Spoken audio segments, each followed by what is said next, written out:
Namaskar, this is Rohit Shankar Mane and you are watching Scientists Are Academy towards Scientific World. Subscribe to my channel for more scientific videos and click on the bell icon for updates. Today in this video lecture, we are going to understand the lytic cycle of bacteriophages with respect to different basic concepts of lytic cycle, basic structure of bacteriophages, and in detail steps of lytic cycle. Now let's start with the basic of lytic cycle. The first word, that is a bacteriophage. Bacteriophage, which divides into two words, that is a bacteria and phage. Bacteria means the classical bacteria and phage means viruses. Moreover, the bacteriophages are the viruses which eats the bacterial cell. Lytic means lysis. Lysis means breakdown. Now, this is the figure of simple bacterial structure, and at the end of this cycle, the bacterial cell lysis occurs. So that's what this cycle is known as lytic cycle. That's location. Now, where this lytic cycle occurs? The simple lytic cycle occurs in the host cell cytoplasm.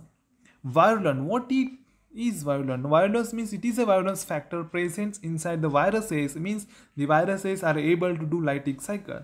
The example is a T4 phage, that is T4 bacteriophage.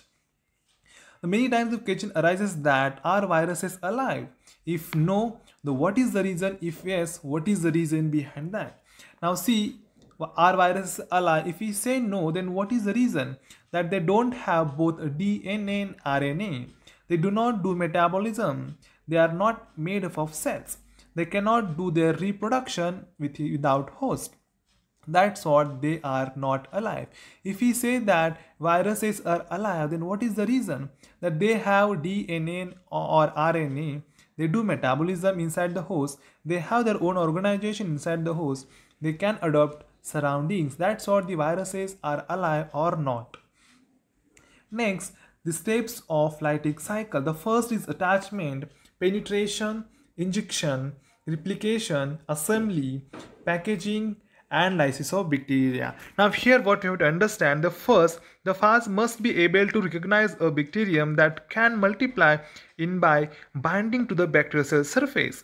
Next, the phage must inject its genome, and the genome must be protected from the bacterial nucleases in the cytoplasm. The phage genome must be replicated, transcribed, and translated. Complete phage particles are then assembled into new virions and escape from the cell in order to infect other cells. So this is the lytic cycle, and these are the 7 steps of lytic cycle. Now we are going to understand the basics of bacteriophage. Now here we can see the structure of bacteriophages, which is made up from head and tail. Now head is totally made up of capsids, and this capsid present around the nucleic acid, and it is made up of capsomers. Now next is the body, which is a rod shaped body, has sheath and neck. That is the sheath and neck. Neck is also called as collar. Now last one, tails. Now tails is made up from base plates and the tail fibers. There are total 6 tail fibers are present, and these tail fibers are helps to attach on host. Now this next point is the attachment and penetration, which is the first step of the lytic cycle. Now here, to infect a host cell, the virus must first inject its own nucleic acid into cell through the plasma membrane and the cell wall. The virus does so by either attaching to a receptor on the cell surface, that is pili, or by simple mechanical force. The binding is due to electrostatic interactions, and it is influenced by pH and the presence of ions. The virus then makes a hole in the cell membrane by lysozymes and releases its genetic material into the host cell. Now see, here is the bacterial cell. We can see easily, and on the bacterial cell there are different body parts are present. Bacterial cell contains like pili, flagella on their own body, and these body parts helps to phage attachment. Further, peptidoglycan, change in pH, presence of ions, and electrostatic interactions helps for the attachment. After the attachment to the host cell, it introduces its genetic material inside the host cell by penetrating the cell wall and cell membrane. In some viruses, the genetic material is circular and mimics a bacterial plasmid. At this stage, the cell becomes infected and can also be targeted by the immune system. It is mostly aided by receptors in the surface of the cell. Next step, transcription and biosynthesis.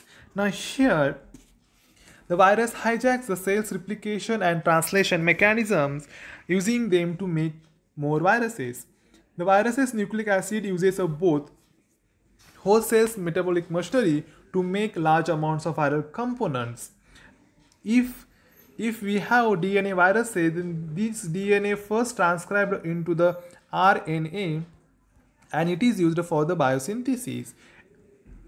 If we have RNA viruses or RNA viruses injected in the bacterial cell, then RNA is converted into the DNA and this DNA back converted into the mRNA with the help of enzyme known as reverse transcriptase. Once the viral DNA has taken control, it induces the host cell's machinery to synthesize the viral DNA protein and starts multiplying.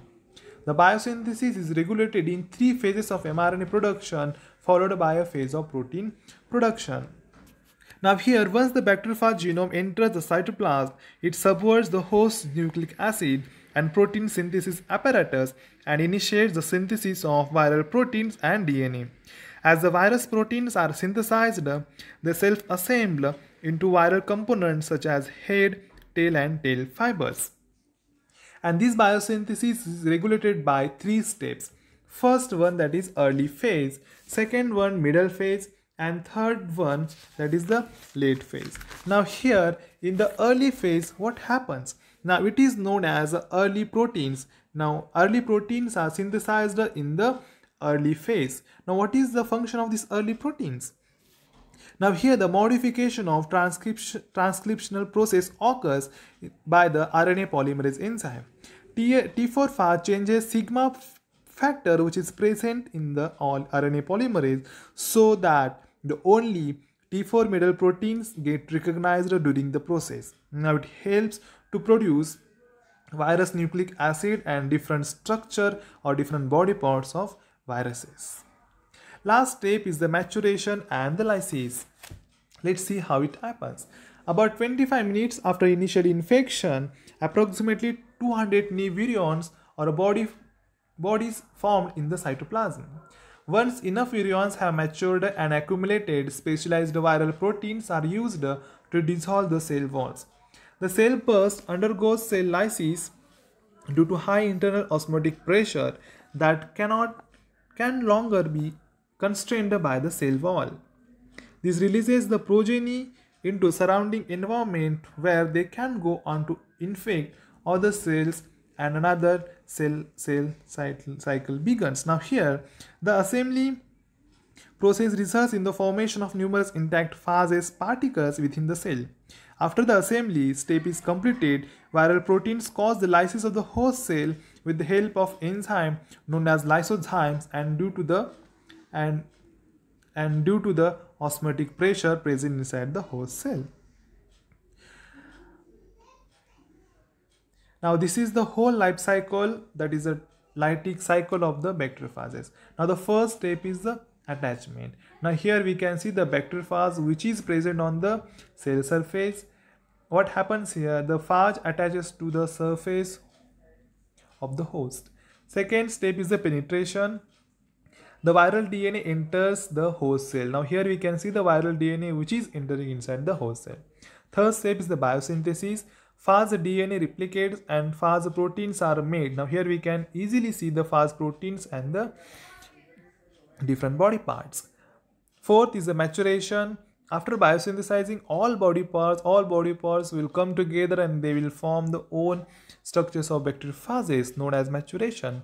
After maturation, the steps come, that is the lysis. The cell lysis releasing the newly made phages occurs due to the bursting of cell in the presence of lysozyme enzyme and the pressure. Now this is whole and soul about the lytic cycle. So lytic cycle is the cycle where the bursting or the lysis or the breakdown of bacterial cell or the host occurs at the end of cycle. Thanks a lot.